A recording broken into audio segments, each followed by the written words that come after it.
Welcome to the first episode of the Tessa Talks 2 podcast. We'll be discussing in these podcasts what music means to you.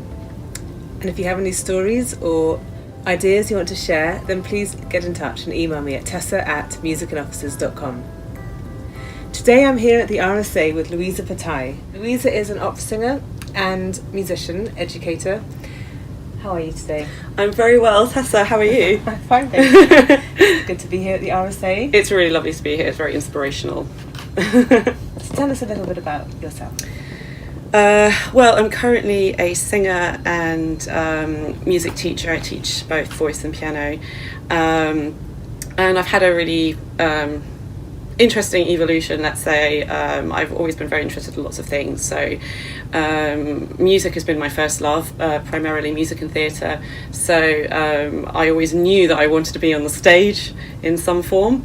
However, during my education I took various different routes and I studied so many different things. At one point I wanted to go into history and archaeology and the classics. I have a classics degree as well.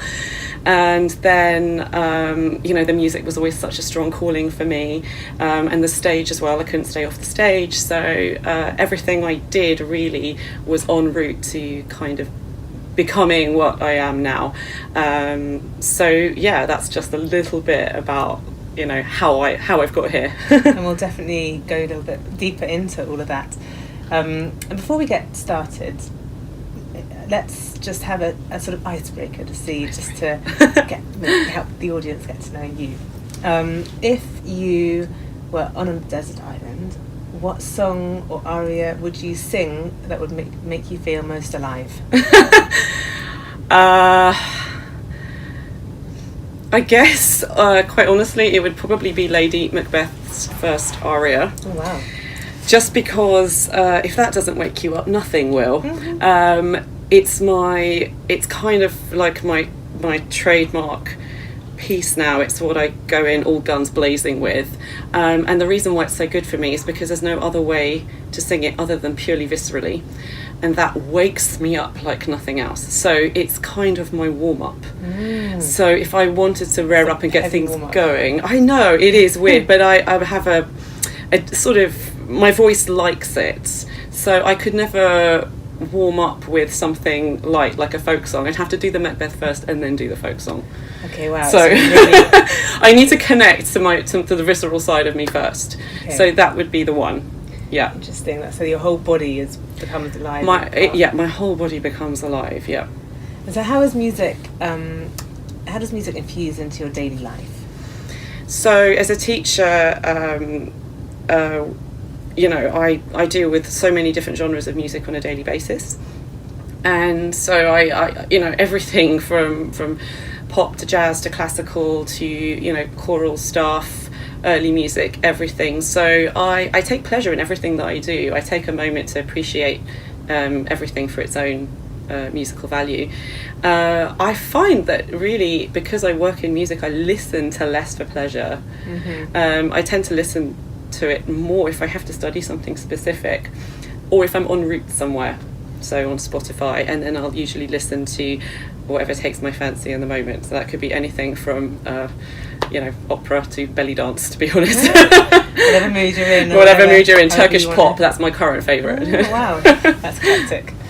And in answer to the question, what music means to you, it's difficult to summarise, but how would you condense that into a couple of sentences for you? I mean, you've recovered recently from a brain tumour. Yeah. Which it's a huge journey to have gone through, and I know music was a big part of that recovery. So yeah.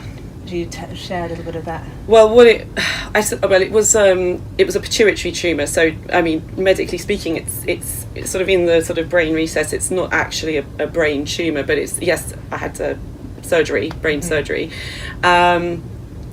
For my recovery, actually, interestingly, my recovery took place sort of mid and November, end of November, and that's when all the sort of Christmas music was starting to filter in.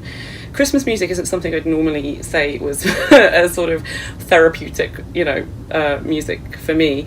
However, one of the first things I did at the end of my recovery was welcome a group of students into my house to rehearse for their carols. And having 4 voice parts sing together in my house while I was still recovering was so healing for me, so therapeutic, and it was for me to help them, but actually they helped me just by and they were also supportive, and it was a really lovely thing. It's actually a lovely memory, really uplifting, incredibly uplifting, incredibly positive, heartwarming, everything. But what does music mean to me? It changes on an almost daily basis, actually. But I think it's something that it allows me to express myself in ways that words cannot, and quite often what I will do is, when I'm feeling not so great or when I'm looking for answers, I'll just go to the piano and I will just get out a few sonatas and a few things that I used to play, because I used to play a lot more than I do now, and I will just go to the piano and I will find solace in that, and I will listen to things that kind of ground me a little, but music for me is more in the doing rather than the listening. I need to sort of restore a little bit of the listening element.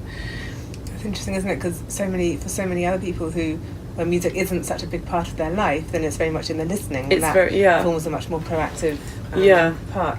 And as a teacher, your pupils, you see the benefit of, and you hear from them how much they're hopefully enjoying their lessons. Hopefully. Tell me a little bit about that, seeing music as a part of someone's life where it's not their profession. I've seen lives changed. I'm not saying that that I've changed lives. I'm saying that the allowing music to be accessible for people for whom it may not be their it's not their primary thing. It's incredibly revealing how deep into the psyche it can go. I think especially with singing, because with singing it's so you are your instrument, your body is your instrument.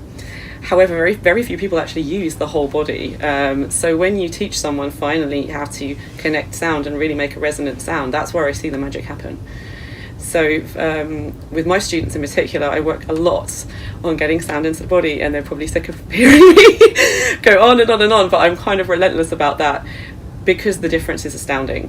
In their confidence, in their posture, in their everything. For me, it's also about the quality of the sound you make. It's not just let's make a sound. It's how can we get you to make the best sound that you could possibly can, and sustain it. So, and then the music becomes something else. It's elevated. It becomes the best that it can possibly be. Rooted in their physicality. Absolutely rooted in their physicality. Yeah, I'm all about the visceral. So, that's what I try and express in the lessons, through various exercises and things, and then through choosing, hopefully carefully chosen repertoire. When people allow me to choose for them, it's very carefully chosen. Of course. Going back a little bit to your recovery, if that's okay, because I think it's really interesting to hear a little bit more about how you use music. How did your relationship with singing and the voice, because it's so interconnected, music and health, and how do you find now that your relationship with music is perhaps a little bit different to how it was before your surgery? So before my surgery, it was a very scary time. I suffered a lot from anxiety and was under a lot of stress, and so my musical commitments felt very clouded, very overloaded. And it wasn't the only thing I found solace in was my own personal study and technical improvements, where it was a no pressure environment where I could sort of continue to work on myself and my teaching. So it was a wonderful opportunity for me to get out of myself and just pour everything into other people, and to help others. And that really is something that where without music in my life that wouldn't have been possible. I don't think any other job allows you to really completely forget about what you're going through when you have to help someone else and use music for that. That was really, really crucial. What was the other thing you said? Sort of how now how your relationship is with singing and the voice? So an interesting thing happened to me.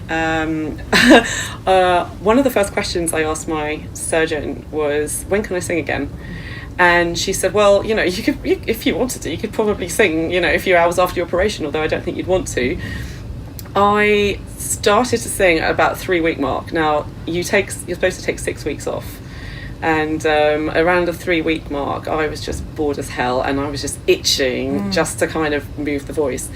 And so I sort of like toddled into the practice. I was toddling everywhere because I barely could walk, and started to do a few scales and things. And, you know, obviously the body wasn't quite awake, but I thought, okay, voice feels good. And within a week, I was sort of, you know, up and down scaling the heights, thinking something feels different. Something feels different. And, you know, I don't know if it's crazy, but I suddenly felt like I had space. Wow. Space that wasn't there before, and that could be totally psychological. Actually, somebody asked me today, they sent me an email and they said, I'm interested to know how the transphonoidal operation, which is when they go up through the nose and in that way, how that has affected your resonance and your sound and how you sing.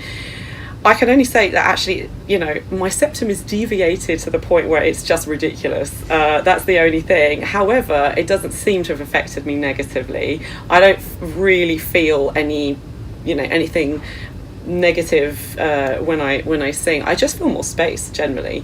So it could be something I'm making up, but or also just be because you're feeling very relaxed as a result. Very, you know, hormonally, chemically, yeah, sort of different. I balance. think so. I mean, the pituitary gland, that's the master gland, that controls everything from a chemical point of view in the body. So if something is up, I mean, we know, I mean, as women we have a lot of hormonal fluctuations, and we know that from one day to the next it just changes everything, how we feel. I mean, if you imagine that on a really extreme basis where you have your hormones are going like this, so you know, the change from opening my eyes on the operating table was just absolutely immediate. So I opened my eyes and thought, oh, I feel different. I feel really different. So that was really, you know, in terms of my voice, it's better. Everything is better.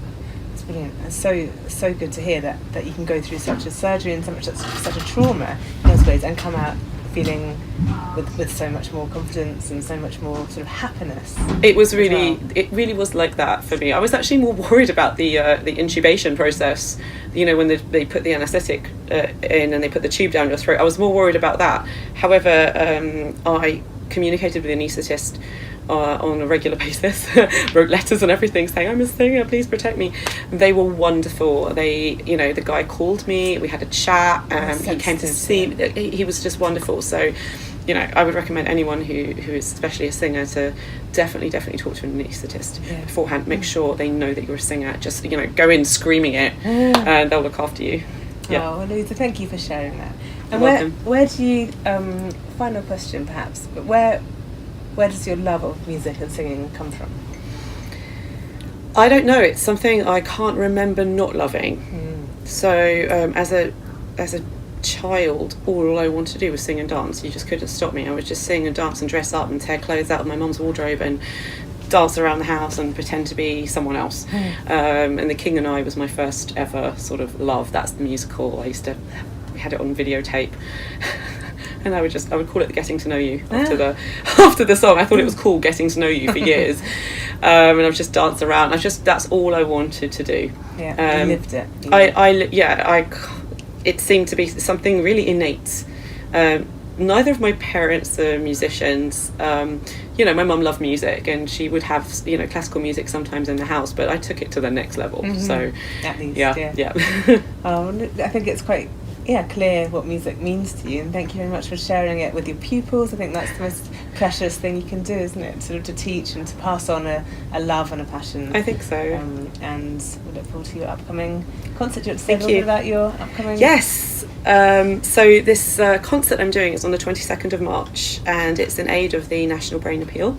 So this is the charity that supports the National Hospital where I had my surgery. All the work that the charity does is to fund really important research and improve treatment for the patients at the hospital. So, you know, that it's a charity, it's a hospital that covers everything. I mean, you're talking everything from migraines to multiple sclerosis to brain tumours to pituitary conditions, strokes, Parkinson's, like everything. It's such a huge scope. I mean, what happened to me was just, it's just a tiny bit of what they do.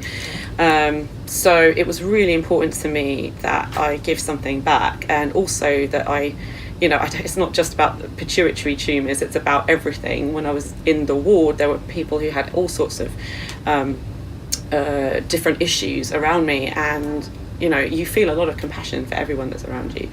So I promised my surgeon on that day I would do a concert, and this is it. So it's the 22nd of March, Hind Street Methodist Church at 7 p.m, and it's a semi-staged opera scene. So I have a team of wonderful singers and a wonderful pianist, and hopefully we'll make some magic. Well, we'll see you there. Thank you, Louisa. Thank you. So we're going to end this session listening to Louisa sing an extract from Lady Macbeth's first aria from Verdi's Macbeth.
Thank you for tuning in to Tessa Talks 2, our first ever podcast, where we discussed what music means to you. And this session we had Louisa Petais here, who shared her journey of what music means to her. Opera singer, educator, and wonderful human being. Please join us for the next episode, where we'll be talking to another guest about what music means to them.